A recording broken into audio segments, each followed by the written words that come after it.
हमारे स्कूल में है पूर्णतया सीसीटीवी युक्त क्लासरूम, रंगीन डिजाइनर क्लासरूम, खेलने और कूदने के लिए हरा भरा मैदान और खेल खिलौने, बच्चों की देखरेख व सुरक्षा का विशेष ध्यान, शिक्षण व्यवस्था व अनुशासन पर विशेष ध्यान, बच्चों के लिए इंडोर और आउटडोर एक्टिविटीज़ की सुविधाएं।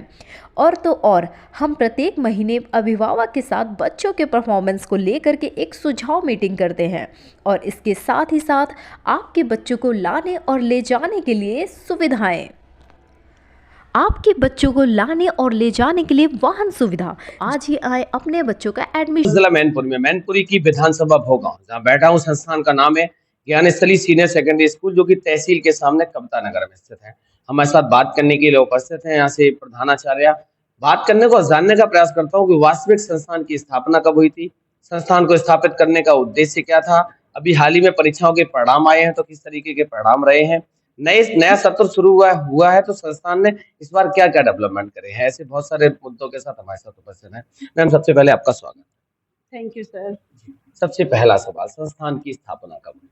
जी, इस संस्थान की उपस्थिति 2003 में हुई थी और हमारे फादर इन लॉ थे, तो ये एरिया काफ़ी पिछड़ा हुआ था, तो उन्होंने यहाँ पे शिक्षा की उन्नति के लिए और लड़कियों की शिक्षा पे विशेष ध्यान देने के लिए यहाँ पे इस संस्थान की स्थापना की और इसलिए ये स्कूल खोला कि बच्चे जो पिछड़े हैं उनको बढ़ावा दिया जा सके, क्योंकि वो गाँव से ये इसकी दूरी काफ़ी है। गाँव से जो रिलेटिव बच्चे हैं वो इस संस्थान में ज़्यादातर आते हैं। आपने देखा कि चूंकि बहुत लंबा समय हो गया संस्थान को, 2 साल जो कोविड का दौर रहा, उस समय क्या क्या चैलेंजेस फेस करने पड़े? जी, काफ़ी उस समय कोविड का जब दौर था तब काफ़ी प्रॉब्लम्स आई। जो गाँव वाले बच्चे थे उनके पास एंड्रॉयड सेट भी नहीं था जो हम क्लासेस व्यवस्थित कर पाएँ। तो जिन बच्चों के पास एंड्रॉयड सेट थे उनको ऑनलाइन क्लासेस की मैंने व्यवस्था करवाई। टीचर्स को काफ़ी मतलब ये चीज़ फेस करनी पड़ी और जब बच्चे बाद में आए स्कूल में तो हमने जो उनकी पिछली क्लासेस का जो सिलेबस था वो मैंने पढ़वाया, रिवाइज करवाया सारा, उसके बाद नई क्लासेस की स्टार्टिंग की मैंने। अभी हाल ही में परीक्षाओं के जो परिणाम आए हैं वो किस तरीके के परिणाम रहे? जी, बहुत अच्छा परिणाम रहा, क्योंकि मैं जो इंटर और हाई स्कूल के जो क्लासेस हैं उनका मैं पहले प्री बोर्ड करवा। जो परिणाम आए हैं आप बता रहे हो, उसके लिए क्या क्या प्रयास, क्या क्या करने पड़े संस्थान को? जी, मैंने हाई स्कूल और इंटर की क्लासेस पहले सारा सिलेबस कंप्लीट करवाया, सिलेबस करवाने के बाद रिवीजन करवाया, फिर जिस अकॉर्डिंग बिल्कुल बोर्ड एग्जाम का जैसे पैटर्न है, जैसा पेपर आता है, वो मैंने 2-3 बार प्रैक्टिस किया और प्री बोर्ड एग्जाम करवाए। इस वजह से बच्चों के बेहतर परिणाम मुझे देखने को मिले। मानव जीवन में शिक्षा को कितना महत्वपूर्ण मानते हैं? जी, हमारा मतलब सारा जीवन शिक्षा पे ही डिपेंड है। मतलब एक नेता थे जो उन्होंने कहा था कि बाबा साहब भीमराव अम्बेडकर। हाँ, बाबा साहब भीमराव अम्बेडकर ने कहा था कि अगर किसी देश का विकास करना है तो उसकी शिक्षा को अच्छा कर दीजिए।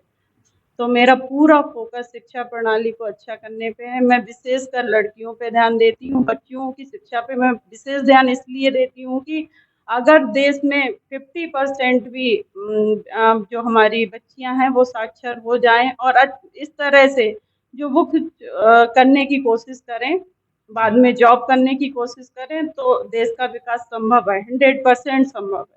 आपने लड़कियों का जिक्र करा, आपने देखा है कि भारतीय संस्कृति पे कुठाराघात हो रहा, पश्चिमी सभ्यता हावी हो रही। आज के दौर में पहनावा को लेकर, बोलने को लेकर, मोबाइल का मिसयूज बहुत ज्यादा लोग करते, बच्चे करते, लड़कियां करती। उस परिवेश में कैसे आप बच्चों को गाइड कैसे करते? जी, मैंने जब भी मैं बच्चों को मोटिवेट करती हूँ तो मोबाइल का यूज़ करें, लेकिन वो शिक्षा को लेके करें, मिसयूज़ बिल्कुल ना करें। मैंने फेसबुक, व्हाट्सएप ये बच्चों को बंद करवाने की सलाह दी है। यूट्यूब का प्रयोग करें, वो भी शिक्षा से रिलेटिव जो सारी चीज़ें हैं वो देखने के लिए। हाँ, मोबाइल के मतलब प्रयोग से बच्चों की पढ़ाई डिस्टर्ब हो रही है, काफ़ी हो रही है, क्योंकि बच्चे अगर मोबाइल से थोड़ा-सा भी देखते हैं तो उन्हें 1-2 घंटे बर्बाद करके ही फिर मतलब टाइम पढ़ाई को देते हैं। इसलिए मैं मोबाइल पे प्रतिबंध लगा रही हूँ, लेकिन पढ़ाई से रिलेटिव नहीं, अन्य चीज़ों से। जैसे बच्चे फेसबुक पे फ्रेंड बनाते हैं, इस चीज़ से मैं बिल्कुल मतलब आखिरी सवाल आपसे है, क्योंकि नए सत्र की शुरुआत हुई है, जुलाई का समय आ गया है, तो इस बार संस्थान ने क्या-क्या बदलाव करे?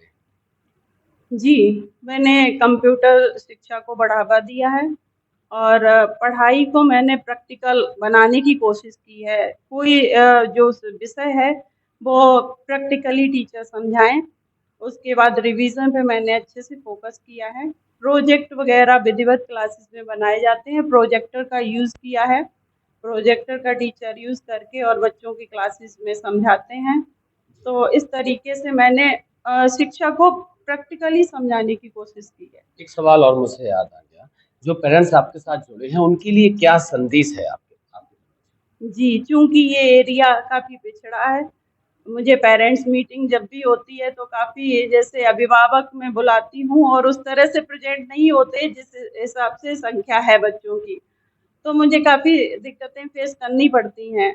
पेरेंट्स से मेरा यही सुझाव है कि बच्चे का विकास में आप लोगों का भी बराबरी योगदान है। अगर अभिभावक पूर्णतः सहयोग करेंगे तभी शिक्षा का विकास हो सकता है। टीचर जो भी होमवर्क दें वो पेरेंट्स करवाने की कोशिश करें और आपके सहयोग से ही हम शिक्षा का विकास कर सकते जी, हैं। बहुत-बहुत धन्यवाद मैम, हमारी तरफ से भी आपको विद्यालय परिवार को नए सत्र के लिए बहुत-बहुत बधाई, शुभकामनाएँ, धन्यवाद।